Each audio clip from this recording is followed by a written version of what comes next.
శ్రీ గురుభ్యో నమః. ఆద్యా విద్యా హృద్గతా నిర్గతా సేద్విద్యా హృద్యా హృద్గతా త్వత్ప్రసాదాత్ సేవే నిత్యం శ్రీకరం త్వత్పదాబ్జం భావే ముక్తేర్భాజనం రాజమౌళే. చంద్రశేఖర, నీ దయవలన అనాది సిద్ధమైన నా అజ్ఞానము తొలగిపోయింది. మనోహరమైన జ్ఞానము హృదయంలో ప్రవేశించింది. అందువల్ల సర్వసంపత్కరమైన పద్మం వంటి నీ పాదాన్ని నిత్యము సేవిస్తాను. నీ పాదపద్మము ముక్తికి పాత్రము అని భావిస్తాను. శంకరులు ఈశ్వరునితో ఇలా విన్నవించారు. ఓ రాజమౌళి, అనగా ఓ చంద్రశేఖర, నీ అనుగ్రహం వల్ల నా హృదయంలో స్థిరంగా పీట వేసుకుని కూర్చున్న అనాదిగా వస్తున్న అవిద్య అనగా ఆత్మక అనే దానిని ఆత్మగా భావించడం అనే అజ్ఞానం సంపూర్తిగా వెలికి వచ్చేసింది. అవిద్య కూడా పైకి విద్యలాగానే కనబడుతుంది. ఆ అవిద్య కాస్త నీ దయవల్ల నామరూపాలు లేకుండా పోయింది.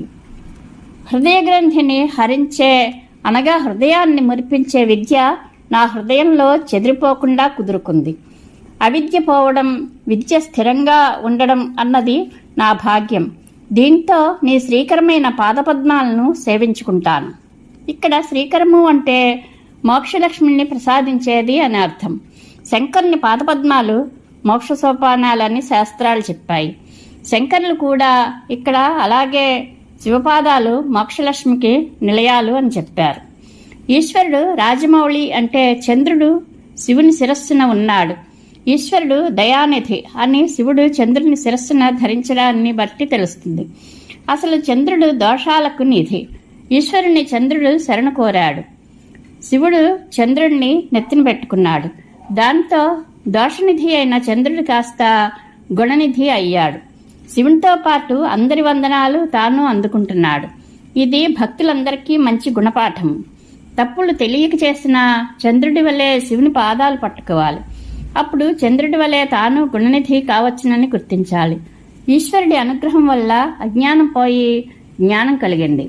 అభ్యుదయాన్ని మోక్షాన్ని ప్రసాదించే ఈశ్వర పాదములను విడిచిపెట్టకుండా సేవిస్తానని శంకరులు చెప్పారు. ఈ శ్లోకంలో విద్య అవిద్య అని చెప్పబడింది. అవిద్య అంటే అజ్ఞానము అనగా స్వరూపం యొక్క అజ్ఞానము. ఇలా అనాదిగా అజ్ఞానం ఉంది, కానీ అది భగవత్ ప్రసాదంతో అంతమవుతుంది. అజ్ఞానం విద్య చేత అనగా బ్రహ్మ విద్య చేత నాశనం అవుతుంది. అసలు విద్యయే అందమైనది, అందులోనూ బ్రహ్మ విద్య అత్యంత మనోహరమైనది. బ్రహ్మ విద్య అంటే ప్రస్థానత్రయము అనగా భగవద్గీత, బ్రహ్మసూత్రములు, ఉపనిషత్తులు. ఈ మూడింటిని వాటి భాషటీకలను బ్రహ్మ విద్య అంటారు. బ్రహ్మ విద్యకే జ్ఞానము అనే మరో పేరు ఉంది. అజ్ఞానము జ్ఞానము వల్ల నశిస్తుంది. జ్ఞానము భగవంతుడి అనుగ్రహం వల్ల కలుగుతుంది. ఇక్కడ శివుని అనుగ్రహం వల్ల విద్య హృదయగతం అయి అవిద్య అంతరించిందని భగవత్పాదులు చెప్పారు. గీతలో అర్జునుడు సైతం కృష్ణుడితో ఇలాగే చెప్పాడు. నష్టో మోహ స్మృతిర్లబ్ధ్వా తత్ప్రసాదాన్ మయాచ్యుత. కృష్ణ, నీ దయవల్ల నా మోహము పూర్తిగా పోయింది, స్మృతి కలిగింది అని. దీనిని బట్టి శంకరులు చెప్పినట్లు భగవంతుని అనుగ్రహం లేకపోతే కోటి పర్యాయాలు శ్రవణం చేసిన పదముల అర్థముల జ్ఞానమే తప్ప యథార్థమైన జ్ఞానం లభించదని గ్రహించాలి. అంతేకాదు, అజ్ఞానం నశించింది, జ్ఞానం కలిగింది. నిత్యం నీ పాదాలు సేవిస్తాను అనే వాక్యం ద్వారా భగవత్పాద సేవ జ్ఞానికి కూడా అవసరమే అని తెలుస్తోంది. జ్ఞాని చేసే భక్తి నిరహేతుకమైనది కాబట్టి జ్ఞాని భక్తి అందరి భక్తి కంటే మహోన్నతమైనది. ఇక్కడ భగవత్పాదులు శంకర పాదపద్మాన్ని శ్రీకరం అని, ముక్తిభాజనం అని చెప్పారు. ఇక్కడ శ్రీ అంటే త్రయీ విద్య అని అర్థము. త్రయీ విద్య అంటే ఋగ్వేదము, యజుర్వేదము, సామవేదము. మొత్తంపై శ్రీ అంటే త్రయీ విద్యాసారమైన బ్రహ్మ విద్య అని అర్థము.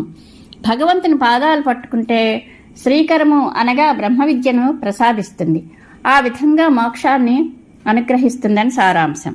చంద్రశేఖర, ముక్తికి పాత్రమైన నీ పాదపద్మాన్ని నా మనస్సులో నిత్యము ధ్యానిస్తాను అని శంకరులు చెప్పారు.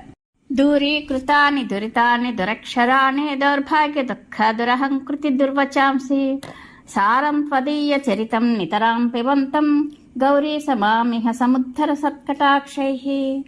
ఓ పార్వతీనాథ, శివ, పాపకర్మలను చెడ్డ అక్షరములతో కూడినవియు, దౌర్భాగ్యము, దుఃఖము, దురహంకారము మొదలగు వాటితో కూడినవియు అయిన దుష్టవాక్కులు దూరము చేయబడ్డాయి. పవిత్రమైన వాక్కు చేకూరింది. వేదోపనిషదాదుల సారమైన నీ చరిత్రాన్ని అధికంగా త్రాగుతున్న నన్ను ఇప్పుడు ఉత్తమములైన నీ క్రీగంటి చూపులతో ఉద్ధరింపము.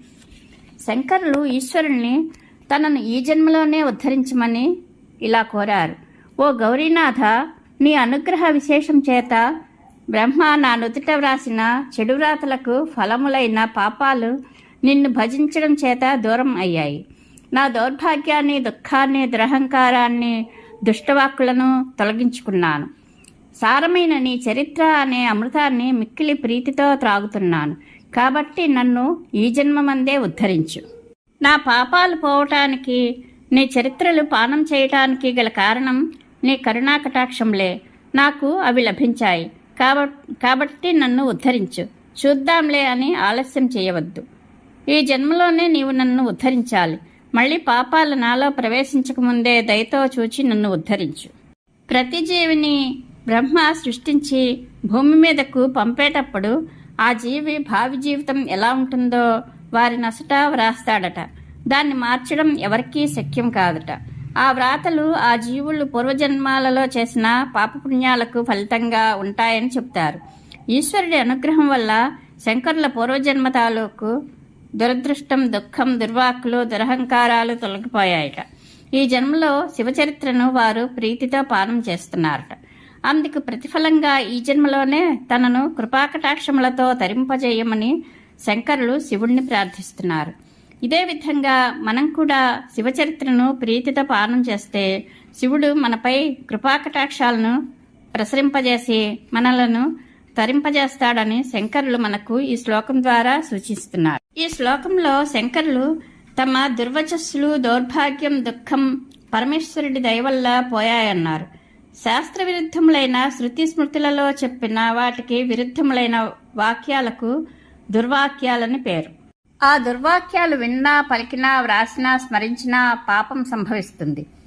పూర్వజన్మలో చేసుకున్న పాపకర్మయే దురదృష్టంగా మారుతుంది. దురదృష్టం వల్లనే మన నోట దుర్వాక్యాలు వస్తాయి. మనం చేసిన పాపకర్మల వల్ల మన బుద్ధిలో ఒక విధమైన ప్రేరణ కలుగుతుంది. ఆ ప్రేరణ వల్లనే దుర్వాక్యాలు ఏర్పడతాయి. దుర్వాక్యాలు దురదృష్టంతో కూడి ఉంటాయి. దుర్వాక్యాలు దుఃఖంతో, దురహంకారంతో కూడి ఉంటాయి. దుర్వాక్యాలు అంటే ఇలా ఉంటాయి, చూద్దాం.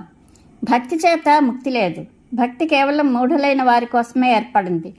భక్తి చేత సగుణ బ్రహ్మ ప్రాప్తి దక్కిన పునర్జన్మ కలుగుతుంది. కాబట్టి జపం, తపం, పూజ చేయరాదు. భగవంతుడి మిథ్య. బ్రహ్మ రాసిన వ్రాత ప్రకారమే అంతా జరుగుతుంది. కాబట్టి పురుష ప్రయత్నం వ్యర్థము. నేనే బ్రహ్మమును. కాబట్టి నాకు గురుభక్తి కానీ హరిభక్తి కానీ అక్కర్లేదు. ఈ మొదలైనవి దుర్వాక్యములు. ఈ దుర్వాక్యముల దోషములు భగవంతునికి చేసే స్తోత్రముల ద్వారా, భగవంతుని అనుగ్రహం ద్వారా సద్బుద్ధి కలిగి చెల్లాచెదరైపోతాయి. ఈశ్వరుని కథాగానము, పఠనము, శ్రవణము అన్నవే సర్వశాస్త్రముల సారము. దానిని శంకరులు పరమ ప్రేమతో చేస్తున్నారు. కాబట్టి తనను సత్కటాక్షములచే ఉద్ధరింపమని ఈశ్వరుని కోరారు. ఓ పార్వతీనాథ, వేదోపనిషత్తుల సారమైన నీ చరిత్రను ఎక్కువగా వింటున్న నన్ను ఇప్పుడే నీ క్రీగంటి చూపులతో ఉద్ధరించు అని శంకరులు శివుణ్ణి కోరారు. సోమకళాధర మౌళౌ కోమల ఘన కంధరే మహామహసి స్వామిని గిరిజానాథే మామక హృదయం నిరంతరం రమతాం. నా హృదయము చంద్రకళను ధరించి శిరస్సు కలవాడును, సుందరమైన మేఘము వంటి మచ్చతో కూడిన కంఠము గలవాడును, గొప్ప తేజస్సు యొక్క స్వరూపమైన వాడును, ప్రభువును అయిన పార్వతీనాథుని యందు ఎల్లప్పుడూ రమించుగాక. భగవత్పాదులు తన హృదయం పార్వతీపతి అయిన శివుని యందు క్రీడించాలని ఈ శ్లోకంలో కోరుకున్నారు. ఆ శివుని స్వరూపాన్ని ఇలా వర్ణించారు. ఈశ్వరుడు సోమకళాధర మౌళి అనగా చంద్రకళను శిరస్సున ధరించినవాడు. ఆ ఈశ్వరుడు కోమల ఘన కంధరుడు అనగా అందమైన మేఘం వంటి నల్లని కంఠము గలవాడు. ఆయన మహామహస్సు అనగా గొప్ప తేజస్వరూపుడు. కోటి సూర్యుల మేటికాంతులను మించిన గొప్ప వెలుగు. ఆయన గిరిజానాథుడు అనగా పార్వతీపతి. అనగా అర్ధనారీశ్వరుడు అన్నమాట. అంతేకాదు ఆయన ఈ జగత్తులన్నిటికీ స్వామి, అనగా విశ్వమంతా ఆయన సత్తే అయిన మహాదేవుడు. తన హృదయంపై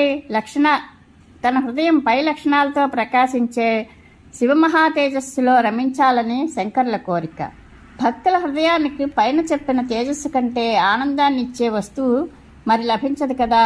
అందుకే శంకరులు ఏమాత్రమూ నిలకడలేనిది, ఏ ఆనందాన్ని ఇవ్వలేనిది, ప్రతి క్షణము దుఃఖాన్ని త్రవిపోసేది అయినా ఈ జగత్తును చూసి మోహపడకుండా తన మనస్సు చంద్రశేఖర్ని దివ్య తేజస్సునందే రమించాలని, ఆ ఆనందాన్ని హాయిగా తాను అనుభవించాలని శివుణ్ణి కోరుకున్నారు. చంద్రకళను శిరస్సును ధరించినవాడు, సుందరమైన మేఘము వంటి కంఠము గలవాడు, గొప్ప తేజస్సు గలవాడు, ప్రభువు పార్వతీపతి అయిన శివుని స్వరూపమునందు తన హృదయము నిరంతరంగా విహరించాలని శంకర్ల ప్రార్థన. ఎంత అద్భుతమైన కోరికయో కదా. సారసనాథే నయనే తావేవ కరౌ సయేవ కృతకృత్యః యాయేయో భర్గం వదతి క్షేతే సదార్చతః స్మరతి. ఏ నాలుక ఈశ్వరనామాన్ని ఉచ్చరిస్తుందో అదే నాలుక. ఏ కన్నులు శివుణ్ణి చూడగలవో అవే కన్నులు. ఎవడు ఎల్లప్పుడూ శివుని స్మరిస్తాడో అతడే కృతార్థుడు. మానవులు తమ సర్వేంద్రియాలతో శివుణ్ణి అర్చించే కృతార్థులు కావాలని భావం. భగవంతుడు మనకు ప్రసాదించిన నాలుక మొదలైన శరీరావయవాలు భగవంతుని సేవలో నిమగ్నమైనప్పుడే అవి సార్థకము అవుతాయని శంకరులు ఈ శ్లోకంలో చెప్పారు. ఈశ్వరనామాన్ని సదా స్మరించే మానవుడే ధన్యుడు అని శంకరుల నిశ్చితాభిప్రాయం. మానవుడిగా పుట్టినందుకు సర్వకాల సర్వావస్థలలో ఈశ్వరనామ మంత్ర జపపారాయణములతో కాలాన్ని వెళ్లబుచ్చాలని శంకరులు ఈ శ్లోకం ద్వారా తెలియజెప్పారు. అతి మృదులౌ మమ చరణౌ అతి కఠినం తే మనోభవానీశ ఇతి విచికిత్సాం సంచజ శివ కథమాసీద్ గిరౌ తథావేశః. ఓ పార్వతీపతి ఈశ్వర, నా పాదములు అత్యంత మృదులములు, నీ మనస్సు అత్యంత కఠినమైనది. ఇక్కడ నివసించడం ఎలా అనే సందేహాన్ని నీవు విడిచిపెట్టు. అలాంటి సందేహమే నీకు ఉన్నట్లయితే కఠినమైన కైలాస పర్వతం ఆ విధంగా నీకు ఎలా నివాసమయ్యింది? కైలాసంపై నీవు నివాసం ఎలా ఏర్పరచుకున్నావు? శంకరులు ఈ శ్లోకంలో ఈశ్వరుని గట్టిగా నిలదీశారు. ఓ ఈశ్వర, నీవు నీ పాదాలు చాలా మృదువుగా ఉంటాయని, నా హృదయం కఠినంగా ఉంటుంది కాబట్టి అటువంటి కఠినమైన హృదయంలో విహరించడం నీ వల్ల కాదని ఏదో వంకపెట్టి తప్పించుకునే ప్రయత్నం చేయకు. నా హృదయం కఠినము అన్నమాట నిజమే, కానీ నీవు నా హృదయం కంటే కఠినంగాను కర్కశంగాను ఉండే కైలాస పర్వతాల రాళ్లపైన గుట్టలపైన నీ భార్య గౌరమ్మను కూడా వెంట వేసుకుని నీవు ఈ పాదాలతోనే తిరుగుతున్న సంగతి నాకే కాదయ్యా, లోకల్లో అందరికీ తెలుసు. కాబట్టి అలాంటి సాకులు చెప్పి తప్పించుకోవద్దు. నా కోరికను మన్నించి నా హృదయంలో విహరించు అని శంకర్లు శివుణ్ణి కాస్త గట్టిగానే నిలదీసి అడిగారు. శంకర్ల కోరికలోనే రహస్యతత్వం ఇది. ఈశ్వరుడు తన మనస్సులో కాలు మోపితే ఆ ప్రదేశము సహజ కాఠిన్యాన్ని వదిలి మృదుత్వాన్ని, సుమకోమలతను పొందుతుంది, పవిత్రతను సంతరించుకుంటుంది. అప్పుడు శివునికి పార్వతీమాతకు కూడా తన హృదయము విహారయోగ్యమే, వాసయోగ్యమే అవుతుంది. శంకర్లు శివుని ఇట్లా ప్రశ్నిస్తున్నారు. ఓ స్వామి, నీవు నా కఠినమైన మనస్సులో నీ మెత్తని పాదాలను ఎలా మోపాలి అని సందేహిస్తున్నావు కదూ. ఎందుకయ్యా నీకు ఆ సందేహం? ఏమంటావా? నీవు కైలాస పర్వతం కొండలపై నడుస్తూనే ఉన్నావు కదా. కైలాసం బండరాళ్లపై నడిచే అలవాటున్న నీకు నా కఠినమైన మనస్సులో సంచరించడం ఏమాత్రం కష్టం కాదు కదా అని శంకర్ల బుద్ధి చాకచక్యమును గమనిస్తే మనం ఆశ్చర్యపోక తప్పదు. పరమేశ్వరానుగ్రహ ప్రాప్తిరస్తు. శుభం భూయాత్.